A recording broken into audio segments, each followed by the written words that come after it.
Selamat siang Tribuners, saat ini Anda menyaksikan berita terkini Lampung bersama dengan saya Mutiara. Kami akan menyajikan informasi menarik dan terkini untuk Anda dari berbagai daerah di Provinsi Lampung. Dan inilah berita terkini selengkapnya. Harga minyak goreng kemasan di Bandar Lampung naik. Harga minyak goreng kemasan di Pasar Smep dan Pasar Pasir Gintung mengalami kenaikan sejak 2 bulan lalu. Pedagang Pasar Smep yakni Ibrahim mengatakan harga minyak goreng kemasan merek Bimoli yang ia jual mengalami kenaikan harga dari 13 hingga 15 ribu menjadi 19 ribu untuk ukuran 1 liter. Sedangkan untuk ukuran 2 liter dari harga 23 ribu hingga 25 ribu rupiah menjadi harga 37 ribu rupiah. Kenaikan harga minyak ini bertahap, tidak langsung naik jadi 19 ribu untuk ukuran 1 liter. Begitupun dengan ukuran 2 liter tidak langsung naik jadi 37 ribu. Meskipun mengalami kenaikan harga, namun penjualan minyak goreng kemasan di sini tetap stabil, ujarnya. Sebab minyak goreng diperlukan untuk masak, jadi mau tidak mau harus tetap dibeli. Sementara itu di toko Slamet Pasar Pasir Gintung, harga minyak goreng kemasan merek Sofia mengalami kenaikan harga dari 13 hingga 14 ribu rupiah menjadi harga Rp19.000 untuk ukuran 1 liter. Dan dari harga Rp28.000 menjadi Rp37.000 untuk ukuran 2 liter. Slamet yang merupakan pemilik toko Slamet mengatakan, kenaikan harga itu terjadi bertahap. Kenaikan harga itu sempat dikeluhkan oleh para pembeli. Tapi meskipun mereka mengeluh, mereka tetap membeli karena minyak goreng merupakan kebutuhan utama yakni untuk memasak. Kalau tidak ada minyak goreng, bagaimana masyarakat ingin memasak, kata Slamet pada Minggu 14 November 2021.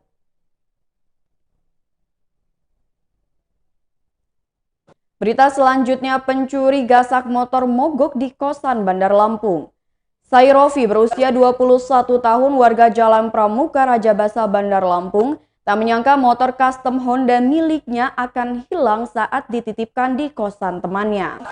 Motor warna merah dengan plat nomor BE6958CS ini dititipkan di kosan temannya di area belakang kampus UIN Raden Intan, Sukarame, Bandar Lampung.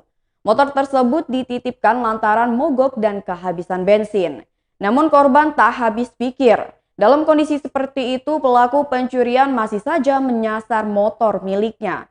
Berdasarkan penuturan Rizal, teman korban, mengungkapkan kemungkinan motor tersebut dititipkan sejak Kamis 11 November 2021 malam. Korban baru mengetahui motornya hilang keesokan harinya pada Jumat 12 November 2021 saat hendak mengambil motor tersebut. Sekitar jam 10 pagi sebelum sholat Jumat. Rizal mengatakan temannya ingin mengambil motornya tapi ternyata sudah hilang. Menurut Rizal, kondisi kosan pagi itu memang sepi. Ditambah lagi motor dan pagar kosan tidak dikunci. Namun ada salah satu penghuni kosan tersebut melihat kemungkinan pelaku yang membawa motor tersebut. Ada yang melihat bahwa pagi itu datang 2 orang, mereka mendorong keluar ke arah jalan. Rizal menambahkan dari keterangan tetangga kosan itu, menyebut ciri-ciri pelaku mengenakan jeans hitam, tas lempang dan penutup wajah atau masker. Sayangnya di sekitar area kosan tidak terpasang kamera pengawas atau CCTV. Menurut Rizal, upaya pencarian terus dilakukan korban, termasuk membuat laporan resmi ke aparat kepolisian setempat.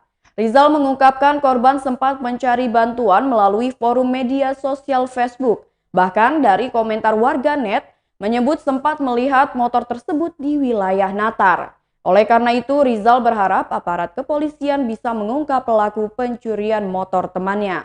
Rizal juga berharap bagi siapa saja yang melihat keberadaan motor itu bisa menghubungi polisi terdekat. Sementara itu, Kapolsek Sukarame, Kompol Warsito mengatakan telah menerima laporan dari korban. Menurut Warsito, masih melakukan penyelidikan terkait laporan yang dibuat korban. Sedang diselidiki dengan mendalami keterangan korban dan juga para saksi lainnya. Warsito menambahkan, pihaknya juga berharap kepada warga masyarakat untuk dapat mengantisipasi tindak pencurian kendaraan bermotor. Hal tersebut sudah sering disampaikan melalui penyuluhan langsung ke masyarakat melalui Babin Kaptimnas setempat. Untuk pemilik kendaraan kalau bisa dipasang alarm. Juga rumah atau area kosan sebaiknya dipasang CCTV agar mudah diidentifikasi pelakunya.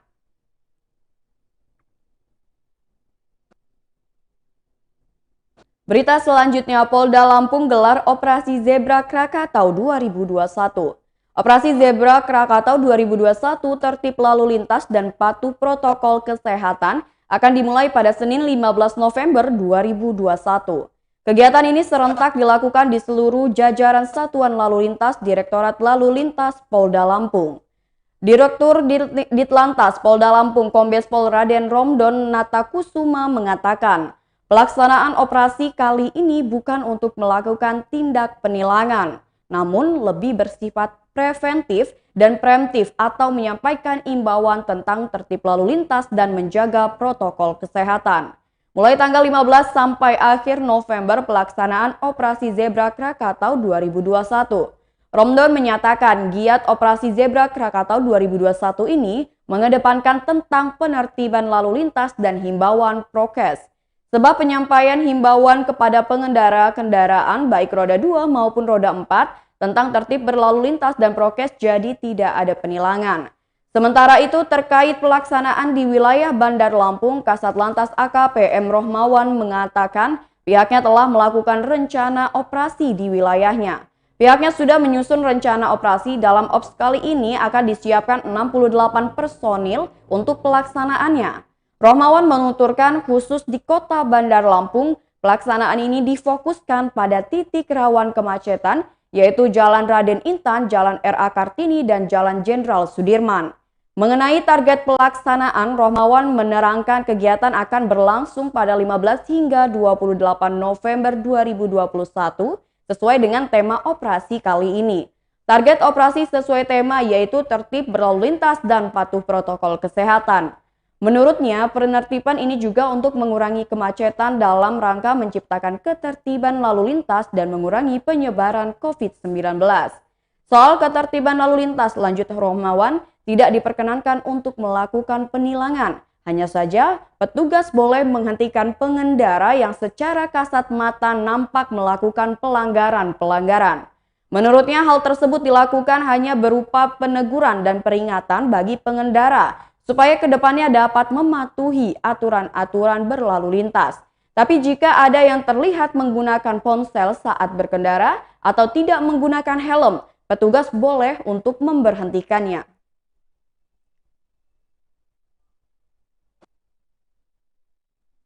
Berita selanjutnya, ratusan hektar lahan pertanian di Lampung Timur terendam banjir. Bupati Lampung Timur Dawam Raharjo meninjau lokasi banjir yang merendam lahan pertanian milik warga Jabung, Lampung Timur. Adapun lahan pertanian yang terendam banjir yakni seluas 425 hektar di Desa Mekarjaya, Kecamatan Jabung. Setelah meninjau banjir yang ada di Desa Mekarjaya, ternyata ada 425 hektar tanaman padi masyarakat yang tergenang air. Namun, Dawam mengatakan sebagian besar lahan masih ada yang bisa dipanen. Meski demikian, ada sebagian yang masih dapat dipanen lanjutnya. Bupati Dawam juga menyampaikan harus dibangun tanggul di lokasi tersebut. Ia menyampaikan kalau di lokasi banjir terjadi pada perbatasan Lampung Timur dan Lampung Selatan. Harapan masyarakat petani agar dapat dibangun tanggul agar dapat mengantisipasi jika terjadi banjir, tanaman masyarakat dapat terselamatkan khususnya di Desa Mekarjaya, Kecamatan Jabung. Sementara itu, PLT Badan Penanggulangan Bencana Daerah Lampung Timur Titin Wahyuni menuturkan, banjir tersebut terjadi akibat curah hujan yang makin tinggi tiap harinya. Masyarakat harus tetap waspada karena mulai masuk musim penghujan, tidak menutup kemungkinan terjadinya bencana banjir. Jika terjadi bencana banjir atau angin puting beliung, segera berkoordinasi dengan pihak BPBD karena BPBD selalu siaga dengan situasi genting.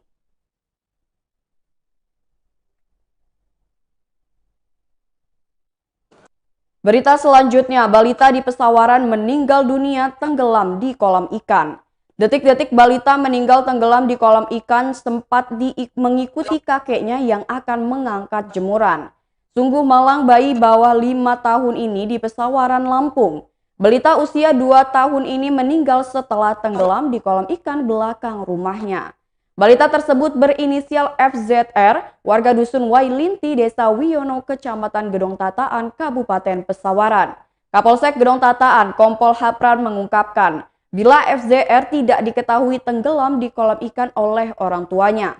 Sebab FZR ketika itu tanpa disadari mengikuti kakeknya yakni Jahidi berusia 52 tahun yang ingin mengangkat jemuran di belakang rumah karena hujan.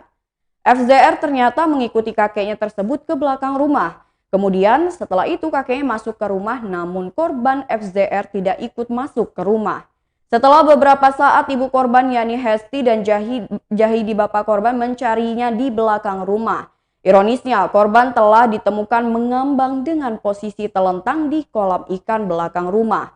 Kakek korban Jahidi sontak berteriak dan datang tetangganya yakni Agus. Lantas membawa korban ke tenaga medis terdekat dengan harapan mendapat pertolongan. Namun korban telah meninggal dunia. Peristiwa ini terjadi pada Sabtu 13 November 2021 sekitar pukul 13 waktu Indonesia Barat. Atas kejadian itu petugas mendatangi tempat kejadian perkara. Pihak keluarga menolak dilakukan autopsi dan menyadari peristiwa tersebut sebagai musibah. Selanjutnya jenazah korban dikebumikan di tempat pemakaman umum daerah setempat.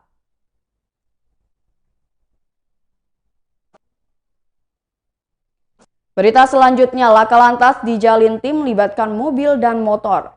Kecelakaan lalu lintas terjadi di ruas jalan lintas timur Kampung Lebih Dalem, Kecamatan Menggala Timur, Tulang Bawang. Akibat kecelakaan ini, satu orang mengalami luka-luka setelah mobil Toyota Agya dengan nomor polisi BE1813CE yang dikemudikan oleh HE berusia 24 tahun menyeruduk sepeda motor Honda Beat dengan nomor polisi BE4130TX yang dikemudikan oleh AJ. Beruntung pengemudi Honda Beat warga Maharo Batang, Kelurahan Menggala Tengah, Kecamatan Menggala hanya mengalami luka ringan. Pengemudi Toyota Agya yakni warga Kampung Mekar Indah Jaya, Kecamatan Banjarbaru dalam keadaan sehat. Kejadiannya yakni pada Sabtu malam di Jalintim. Usai menerima laporan laka lantas itu, Suhardo memaparkan pihaknya langsung menerjunkan unit Gakum Satuan Lalu Lintas Polres Tulang Bawang untuk melakukan olah tempat kejadian perkara. Akibat kejadian itu, kerugian material yang dialami pengemudi Honda Beat diperkirakan sebesar 3 juta rupiah. Kasat menjelaskan kronologi kejadian kecelakaan lalu lintas antara mobil Toyota Agya dengan sepeda motor Honda Beat bermula ketika mobil Toyota Agya melintas dari arah Menggala menuju ke unit 2. Saat tiba di TKP yang merupakan jalan lurus, mobil tersebut menabrak bagian belakang sepeda motor Honda Beat yang berjalan di depannya. TKP merupakan jalan lurus beraspal, turunan cuaca cerah pada malam hari. Gelap, tidak ada penerangan lampu jalan dan lampu belakang sepeda motor Honda Beat diduga mati. Kedua kendaraan yang terlibat kecelakaan lalu lintas sudah dijadikan barang bukti dan saat ini sudah diamankan di unit Gakum Satlantas Polres Tulang Bawang.